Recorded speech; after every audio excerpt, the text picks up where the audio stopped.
Good morning students. आज हम पढ़ रहे हैं पोजीशन वेक्टर इन स्पेस के बारे में।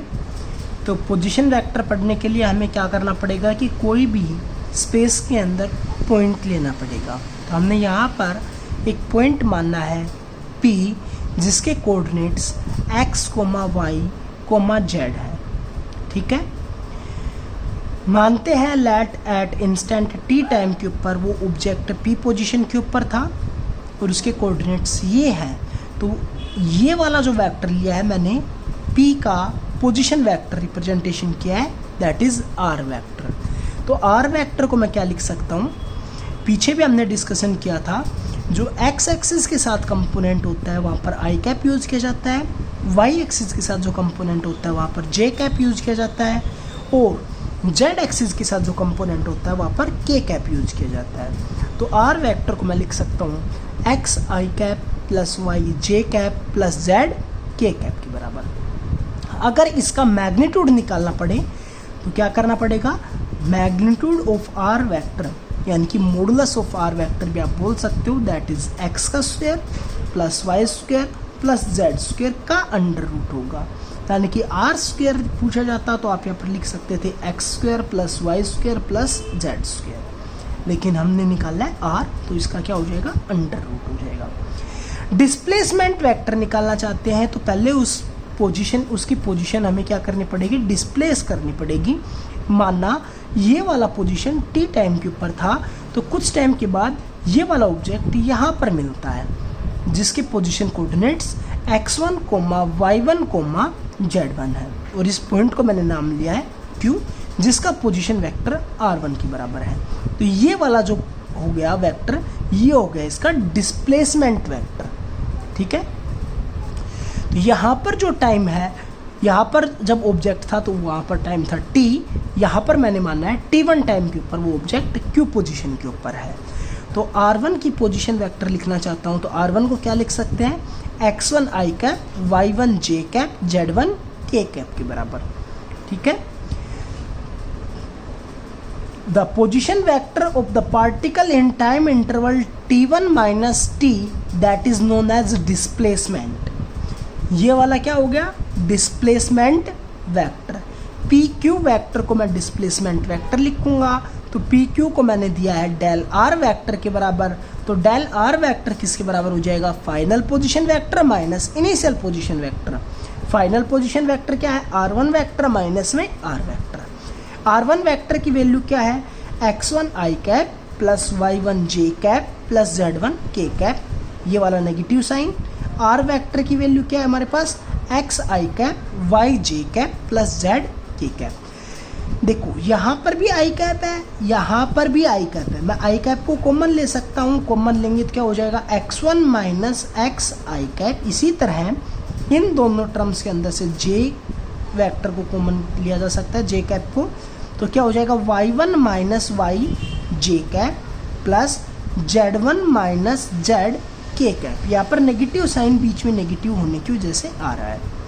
अगर हम डिस्प्लेसमेंट वेक्टर का मॉडुलस यानी कि मैग्नीट्यूड पूछा जाए तो आप क्या करेंगे, इसका स्क्वायर प्लस इस टर्म का स्क्वायर प्लस इस टर्म का स्क्वायर और इस टोटल का अंडर रूट, यानी कि x1 माइनस में x का whole square plus y1 minus में y का whole square plus z1 minus में z का होल स्क्वायर का अंडर रूट। तो ये हो जाएगा हमारे पास modulus of position vector, displacement vector. अगला टॉपिक है हमारे पास application of resolution of a vector. Resolution हमें निकालना है, उसके एप्लीकेशंस क्या है। कल हमने वेक्टर को कंपोनेंट के अंदर तोड़ के दिखाया था, तो उसके एप्लीकेशंस निकाल रहे हैं। तो पहला एग्जांपल मानना है मैंने, walking of a man is an example of resolution of a force. जब हम चलते हैं तब हमारा मान लेते हैं ये पैर है, तो हम क्या करते हैं, जब आगे चलते हैं तो यहाँ पर पंजों के ऊपर से पीछे की तरफ, नीचे की तरफ एक फोर्स लगाते हैं, ऐसे चला जाता है, फिर हम आगे की तरफ मूव कर पाते हैं। तो जो फोर्स इन कॉन्टैक्ट के अंदर आ रहे हैं, ये हमारे पास फिंगर्स और थंब इन कॉन्टैक्ट के अंदर आते हैं, जो कि एक डाउनवर्ड डायरेक्शन के अंदर फोर्स लगाते हैं, जिसकी वजह से हम आगे की तरफ चल पाते हैं। तो मैंने मानना है कि यहाँ पर F फोर्स लगाया गया, जब हमने ग्राउंड के ऊपर F फोर्स लगाया तो ग्राउंड ने हमारे ऊपर एक R फोर्स लगाया जो कि उसके अपोजिट है। ठीक है, तो R की डायरेक्शन और F की डायरेक्शन अब बिल्कुल अपोजिट होगी। तो मान लिया ये ग्राउंड के साथ थीटा एंगल बना रहा है, तो ये वाला एंगल भी क्या हो गया, थीटा। तो R को कंपोनेंट के अंदर तोड़ना चाहेंगे तो ये वाला कंपोनेंट हो गया R कोस थीटा, ये वाला कंपोनेंट हो गया R साइन थीटा। तो फर्स्ट पॉइंट क्या कहता है, vertical component R sine theta balances the weight of man. ये वाला जो कंपोनेंट है ये आदमी के वेट को बैलेंस करने के लिए यूज होता है। और ये वाला जो फोर्स है R कोस थीटा, यानी कि ये हो गया हमारे पास horizontal component, helps the man to walk forward, आगे की तरफ चलने के अंदर हमारे पास काम आता है। ध्यान रखना है कि जो आपके पास R कोस थीटा जो फोर्स है वो फ्रिक्शनल फोर्स से ज़्यादा होगा, तब ही आप आगे की तरफ चल सकते हो। ठीक है, दूसरा जो एग्जाम्पल लिया है मैंने, एक गार्डन के अंदर रोलर लिया है, लॉन रोलर उसका लिया है। उसके दो एग्जाम्पल्स लिए हैं, एक के अंदर हम पुलिंग करेंगे और एक के अंदर हम पुशिंग करते हुए चला रहे हैं।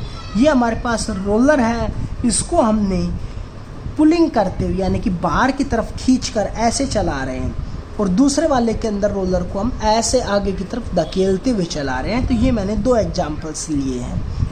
तो यहाँ पर जो मैंने फोर्स लगाया, मैं इसको जब खींच रहा हूँ तो फोर्स की डायरेक्शन ये होगी।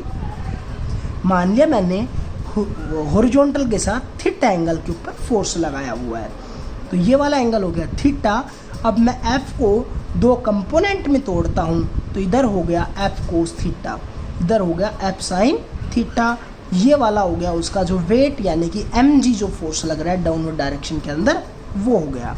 तो अब इस केस के अंदर इफेक्टिव वेट ऑफ रोलर देखना चाहते हैं, तो इफेक्टिव वेट किसके बराबर होगा। देखो ये वाला जो वेट है mg, ठीक है, ये ज़्यादा है क्योंकि वो ग्राउंड के साथ है, तो ये वाला ज़्यादा होगा तभी वो ग्राउंड के ऊपर है। अगर ये वाला ज़्यादा होता तो वो ग्राउंड के साथ कॉन्टैक्ट नहीं रखता, हवा के अंदर, एयर के अंदर होता। तो ये वाला फोर्स हमारे पास ज़्यादा है, that is W।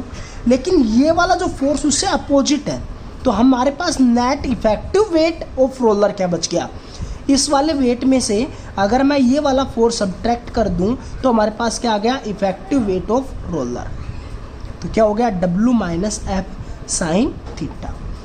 Effective horizontal pulling force क्या हो गया भाई, हॉरिजॉन्टल के अंदर जो आगे की तरफ लेके जा रहा है वो क्या हो गया हमारे पास, that is F cos theta. इसी तरह पुशिंग का अगर मान लीजिए मैं एग्जांपल ले रहा हूँ, तो पुशिंग के अंदर हम उसको डाउनवर्ड आगे की तरफ ऐसे फोर्स लगा कर लेकर जा रहे हैं, तो उसके एग्जांपल क्या हो जाएगा, जो हमने अप्लाइड फोर्स लिया है वो इस डायरेक्शन में लिया है। क्लियर। अब देखो अप्लाइड फोर्स मान लीजिए ग्राउंड के साथ हॉरिजॉन्टल कंपोनेंट के साथ थीटा एंगल बना रहा है, तो ये वाला हो गया हॉरिजॉन्टल, ये वाला हो गया वर्टिकल डाउनवर्ड डायरेक्शन के अंदर। तो ये वाला F फोर्स हमने अप्लाई किया, तो इधर क्या हो गया F कोस थीटा, इधर क्या हो गया हमारे पास F साइन थीटा। अब एक चीज़ नोट करना है कि इधर ही वेट लग रहा है और इधर ही आपके पास F साइन थीटा लग रहा है, तो इफेक्टिव वेट ऑफ रोलर क्या हो गया भाई, mg plus F sine theta, यानी कि कुछ ना कुछ ऐड हुआ है, पिछले वाले के अंदर कुछ ना कुछ सब्ट्रैक्ट हुआ है। तो जितना इसका एक्चुअली वेट लग रहा था ये इसमें और एक इसमें, तो इसमें उस रोलर का वेट ज़्यादा हो गया और इसमें रोलर का वेट कम हो गया। लेकिन हॉरिजॉन्टल कंपोनेंट की बात करें तो वो हमारे पास दोनों ही केस के अंदर क्या थे, F कोस थीटा। तो इसलिए हम ये कह सकते हैं कि ये वाला जो केस है वो रोलर को रोल करवाने के लिए ईजी रहेगा पुलिंग का। पुशिंग के अंदर हमें ज़्यादा फोर्स की रिक्वायरमेंट होगी।